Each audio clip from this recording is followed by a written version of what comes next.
Hey guys, welcome back to slot Tamil. இன்னைக்கு இந்த வீடியோவில் நம்ம என்ன பார்க்க போகிறோம் அப்படின்னு பார்த்தீங்கன்னா, இன்கம் சர்டிஃபிகேட் ஒன்ஸ் நம்ம ஆன்லைனில் அப்ளை பண்ணதுக்கப்புறம் அதோட ஸ்டேட்டஸை எப்படி நம்ம வந்து ஆன்லைனில் மொபைல் மூலியமாகவே செக் பண்ணுறது அப்படின்ற ஒரு விஷயத்தை பற்றி தான் இன்றைக்கி இந்த வீடியோவில் நம்ம பார்க்க போகிறோம். வீடியோ ரொம்பவே இன்ட்ரெஸ்டிங்காக இருக்கும். வீடியோவை ஸ்கிப் பண்ணாமல் முழுமையாக பாருங்கள். வீடியோவோட டியூரேஷனும் ரொம்ப கம்மி தான். ஸோ ஸ்கிப் பண்ணாமல் முழுமையாக பாருங்கள். நான் சொல்லி கொடுத்துருக்க ஸ்டெப்ஸை கரெக்டாக ஃபாலோ பண்ணுங்கள். என்னோட சேனலில் நீங்கள் இப்போ தான் ஃபஸ்ட் டைம் பார்க்குறீங்க அப்படின்னா கீழே தெரிகிற சப்ஸ்கிரைப் அப்படின்ற பட்டனை கிளிக் பண்ணி சப்ஸ்கிரைப் பண்ணிக்கோங்க. பக்கத்துலேயே உங்களுக்கு பெல் சிம்பிள் இருக்கும், அதை கிளிக் பண்ணி ஆல் அப்படின்னு செலக்ட் பண்ணி வச்சுக்கோங்க. அப்படின்னா தான் நான் வீடியோ போட்டேன்னா உங்களுக்கு உடனுக்குடனே நோட்டிஃபிகேஷன் வந்து சேரும். ஸோ வாங்க இன்றைக்கான வீடியோக்குள்ளே போகலாம். உங்கள் மொபைலில் இருக்க க்ரோம் ப்ரௌசரை ஓப்பன் பண்ணி TNE டிஸ்ட்ரிக்ட் அப்படின்ட்டு சர்ச் பண்ணிக்கோங்க. இதில் உங்களுக்கு செகண்டாக ஒரு லிங்க் ஓப்பன் ஆகும்.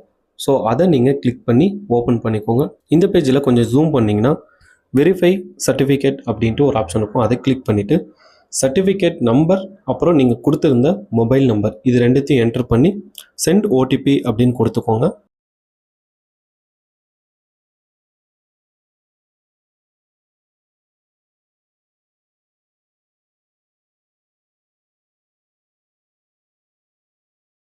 ஒன்ஸ் OTP ரிசீவ் ஆனதுக்கப்புறம் OTPயை கரெக்டாக என்டர் பண்ணிக்கோங்க.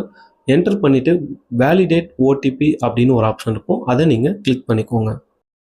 நெக்ஸ்ட்டு இந்த மாதிரி ஒரு லோடிங் பேஜ் ஓப்பன் ஆக்கி உங்களோட இன்கம் சர்டிஃபிகேட் அப்ளை பண்ணியிருக்க ஸ்டேட்டஸ் பார்த்தீங்கன்னா உங்களுக்கு காட்டும். ஸோ இதில் நீங்கள் பார்த்துக்கலாம் எந்த இடத்துல பெண்டிங் இருக்குது அப்படின்ட்டு. ஸோ நெக்ஸ்ட்டு ப்ராசஸை நீங்கள் அதுக்கேற்ற மாதிரி எடுத்துக்கலாம். ஸோ அடுத்த ஒரு முக்கியமான வீடியோவில் சந்திப்போம். தேங்க்யூ.